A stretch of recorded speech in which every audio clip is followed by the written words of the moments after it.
Oi, tô aqui para mais uma resenha de livro. Hoje eu vou falar sobre um autor que fazia muito tempo que eu queria conhecer, que é o Érico Veríssimo. Eu conheço ele indiretamente de adaptações que foram feitas para televisão, minissérie, filme, mas ler o Érico eu ainda não tinha tido o prazer de ler. Então eu resolvi pegar uma das primeiras obras dele e um dos maiores sucessos literários dele, que se chama Olhai os Lírios do Campo. Então eu quero falar para vocês algumas impressões que eu tive, algumas coisas que eu percebi que me tocaram ou não dentro dessa obra. Vamos lá? Então, minha gente, vamos à resenha propriamente dita. Mas antes eu queria pedir para vocês, que eu esqueço sempre de fazer isso, pedir para que, se vocês gostaram do vídeo, que você deixe seu like. Se você quiser começar a me seguir nas minhas redes sociais, vai ser um imenso prazer para a gente poder trocar uma ideia, né? Então é isso, é difícil, eu esqueço porque eu não sou blogueira, né? Mas a gente tenta, a gente tenta. Bom, vamos falar da obra propriamente dita. Essa edição que eu peguei foi da Companhia das Letras e é uma edição muito interessante porque ela tem um prefácio do próprio autor. Então o Érico fala do próprio livro. Esse livro foi publicado em 1978 e aqui tem esse prefácio de 1966. E olha o que o Érico fala do livro já no início do prefácio. Ele fala o seguinte, no quarto parágrafo. Confesso, entretanto, que não tenho muita estima por este romance. Acho hoje um tanto falso e exageradamente sentimental. Sua popularidade às vezes chega a me deixar constrangido. E eu pensei, mas será? Meu Deus, o livro é tão famoso, por que o Érico está falando desse próprio livro? Não é possível, né? E ele conclui dizendo, se a história deu prazer a tanta gente, a julgar pelas milhares de cartas que até hoje venho recebendo e por manifestações pessoais de viva voz da parte de incontáveis leitores, não vejo razão para impedir que ela continue a sua carreira. É interessante a honestidade intelectual que o Érico tem aqui, e esse foi o livro que possibilitou ao Érico, pelo sucesso retumbante que fez, continuar publicando outros livros, né? Então, é um livro que, de fato, o Érico tem razão. Ele é sentimental, ele é melodramático, às vezes até um pouco irritante, ou às vezes me irritei, principalmente com o personagem principal da história, porque é a saga do herói que meio anti-herói também ao mesmo tempo, né? A gente aqui é apresentado ao Eugênio, que começa a história, assim, a história ela vai para trás e vai para frente, né? A gente vai para o passado e volta para o presente. E a gente tem aqui na marcação nesse livro, nessa edição especificamente, perdão, ela tem sempre que a gente está no presente, a gente está escrito em itálico, né? Senão ela está escrita de uma forma, a letra normal. Então, ela não é linear. Até que depois de um acontecimento, que vai ser justamente o que vai marcar o livro, aí passa a ser ela toda só no presente. Mas então a gente é apresentado para o Eugênio, que é um personagem que ele sofre muito na infância. Ele é uma criança pobre, ele é filho de um alfaiate, né? A mãe dele é dona de casa, que é a dona Alzira, e o pai dele é o seu Ângelo. E ele é muito pobre. E por ser pobre, ele passa por coisas que uma criança pobre muitas vezes passa. E isso marca muito a infância dele. Ele tem um irmão chamado Ernesto. Mas assim, ele em nenhum momento tu percebe que há falta de amor nesse lar, mas há falta de dinheiro, né? E o Eugênio vai sofrer com isso, ele vai ficar muito marcado por isso. Ele sofre bullying na escola por causa da questão dele um dia tá com uma calça que tá furada, né? E isso vai marcando ele, né? E a gente entende que muitas vezes, de fato, para uma criança é muito pesado. Até que ele conhece, tem um doutor, né, um médico que é muito respeitado e tudo mais, e esse doutor faz com que ele acalente na alma dele ser médico e sair da pobreza, né? Então, esse é um marco que vai ser, digamos assim, o start para tudo que vai acontecer. E, de fato, assim, o Eugênio, ele é um cara que ele tem vergonha da família em muitos momentos, assim, ele tem vergonha do pai, né, ele tem pena da mãe, ele tem vergonha do irmão, né, e ele vai fazer medicina. Aos trancos e barrancos ele consegue fazer medicina e ele se forma médico. E aí ele conhece uma moça chamada Olivia, né, que é a grande heroína da história, assim, é uma personagem linda. Eu acho que a Olivia é a maior idealização feminina que a gente tem, assim. Ela é incrível. E eles têm uma amizade muito bonita, assim, que a gente entende, se vê ali nas entrelinhas, que essa amizade, na verdade, é mais do que amizade, que tem amor ali.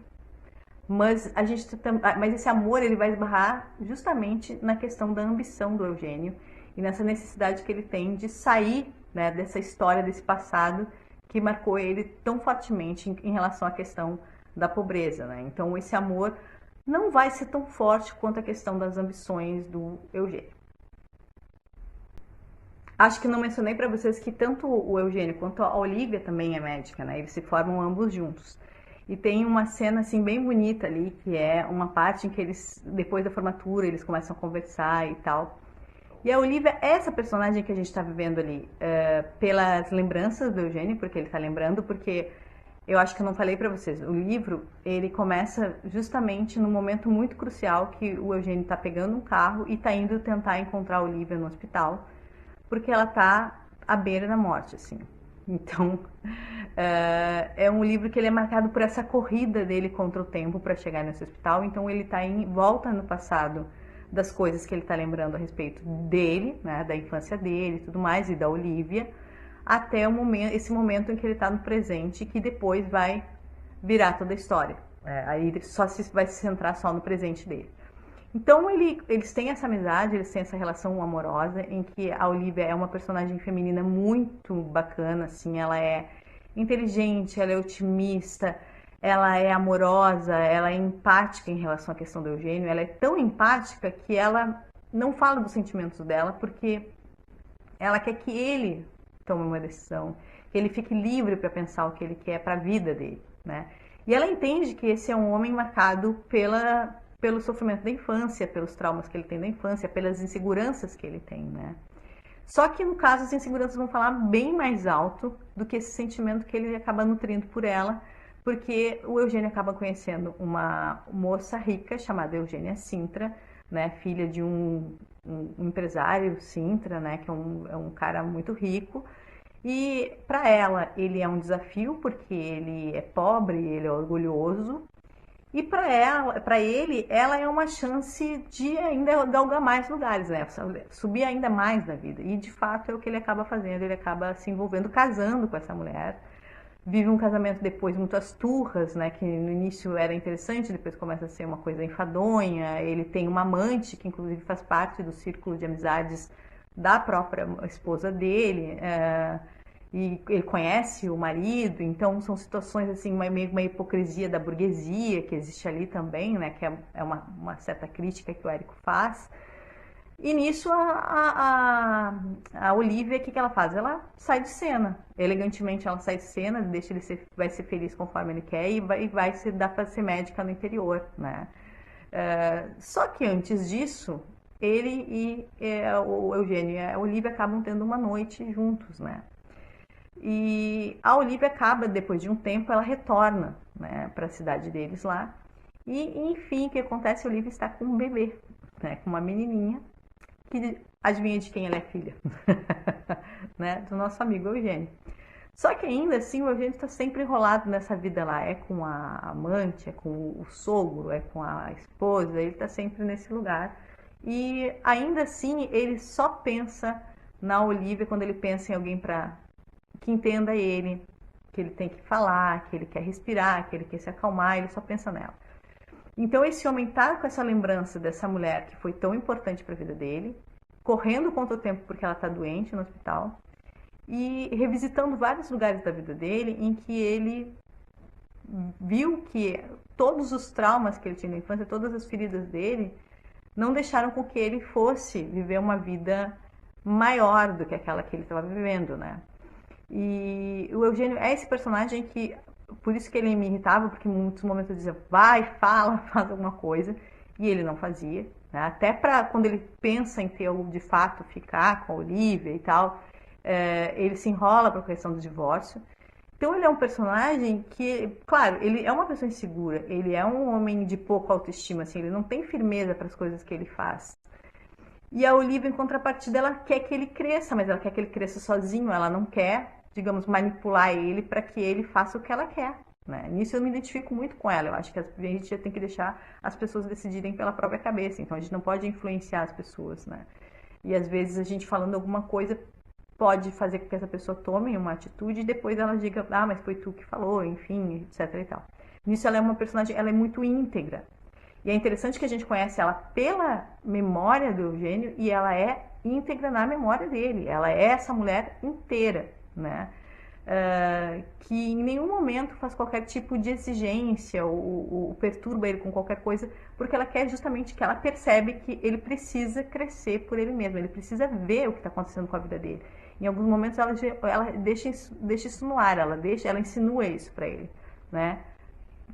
Será que tu não tá vendo? Tu tá vendo? E ele quer, e ele sabe que ele tá nesse lugar, né? Então, a relação dos dois, a construção da relação dos dois é muito bonita. Mas, infelizmente, tem um final não muito bonito. Então, a gente tá com esse herói meio anti-herói, né? Que é o Eugênio, esse personagem que me irritou muitas vezes, assim, porque eu dizia, vai, criatura, fala, faz alguma coisa, sai daí de uma vez, né? Não tá bom nesse casamento, sai desse casamento, faz alguma coisa pela tua vida. E ele enredado ali, porque, na verdade, o passado é muito pesado para ele, né? O passado é muito pesado para ele e aí tem uma coisa de uma marca de um psicologismo muito grande nesse livro, que é a gente tentar entender esse traçado desse homem que, né, vai nesse fluxo dessa vida e que ele vai chegar em algum momento em que ele vai se atinar, assim, né? A ficha vai cair. Mas vai cair como cai para muitos de nós, depois que a gente perde, né? Depois que a gente perde alguma coisa muito preciosa.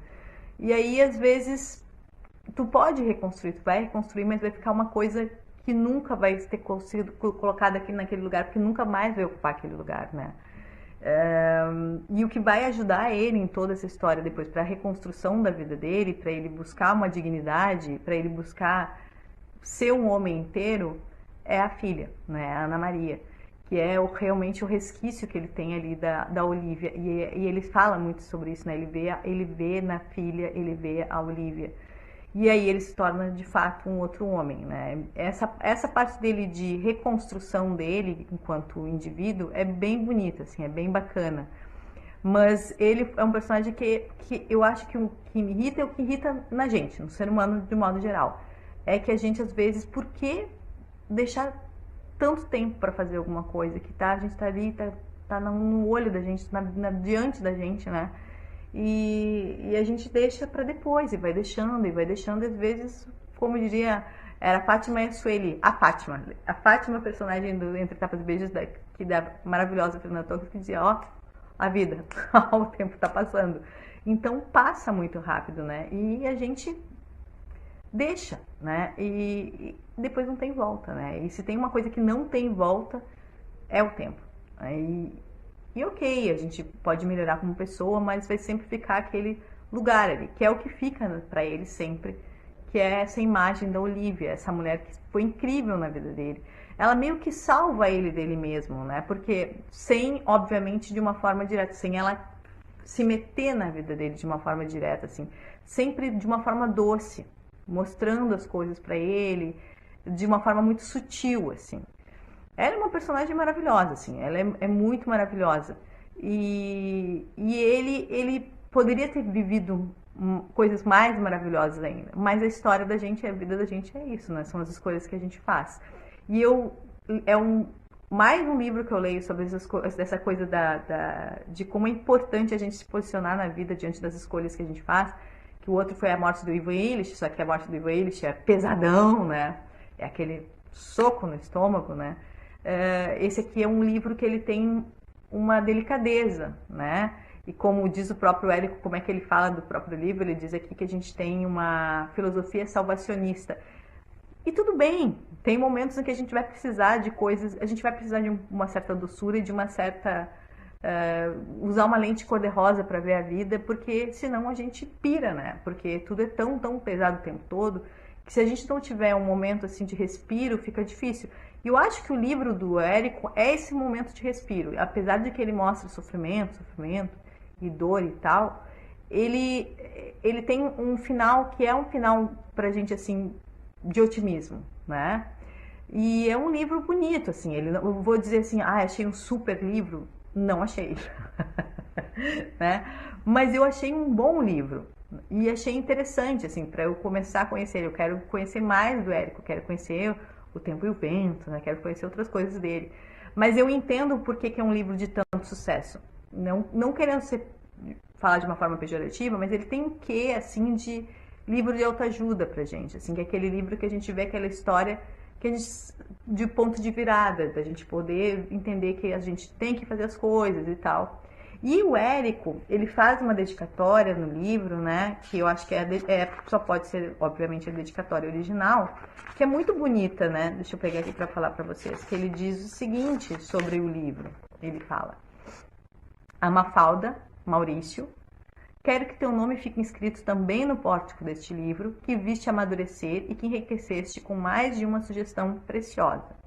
Ele ficará como marco significativo em nossas vidas, o símbolo de uma funda amizade, a recordação dos sonhos de solidariedade humana que sonhamos juntos. Porque aí o Eugênio se torna esse personagem, ele passa a fazer uma medicina mais popular, ele passa a ajudar as pessoas, ele passa a deixar de se preocupar só com ele, né? E tudo isso por quê? Por causa da Olivia, por causa da mulher que ele queria que tivesse orgulho dele, que tivesse visto o homem que ela viu nele, na verdade. Isso é uma coisa interessante. Ela viu antes dele o homem que ele poderia ser, mas que ele não acreditava que ele fosse por causa de todos os problemas que ele tinha, de baixa autoestima e tudo mais. Então, é um pouquinho de doçura na vida, né? Um livro que eu entendo as críticas que o próprio Érico fez, porque talvez depois ele já tivesse com uma literatura mais madura, mais crítica, mais aguçada, né? A gente está falando de um relativo tempo entre a obra publicada e depois o prefácio que ele mesmo escreve. Mas entendo que é isso, e ele entende que às vezes as pessoas precisam disso, né? Elas precisam beber de uma fonte que dê um alívio na vida pra gente pensar que, ok, a vida pode ser dura, mas também ela pode ser bonita e a gente pode transformar as coisas, os momentos trágicos da nossa vida em marcos importantes para que a gente melhore como pessoa, né? Eu acho que talvez seja isso que o Érico quis fazer com essa obra, sem querer, que depois eles não acham que não foi too much, acho que foi demais aqui, mas acho que é isso, acho que é um livro doce, né? E aí, eu metindo depois sobre a questão do nome do livro, né? Olhai os lírios do campo, que tem a ver com o Sermão da Montanha, né? Onde é dito basicamente que os lírios não fazem nenhum esforço para terem a beleza que eles têm, e nenhum rei do mundo, né? Nem Salomão se veste como eles, que significa basicamente que, ainda que a vida seja dura e tudo mais, a gente pode confiar na natureza de quem a gente é e de quem nos protege, para que a gente consiga as coisas que a gente veio aqui para conseguir. Às vezes talvez não seja tanta ambição, às vezes só seja ser quem a gente é e deixar que as coisas aconteçam, né? Mas é isso, minha gente. Eu acho que é um livro para quem quer, assim, vai sofrer um pouquinho, né? Mas é um livro doce, é um livro que tem uma delicadeza aqui pra gente, pra vida, que a gente precisa muitas vezes. Então fica a minha recomendação para vocês, olhar os livros do campo, e é isso, minha gente. Até a próxima. Beijo grande. Tchau, tchau.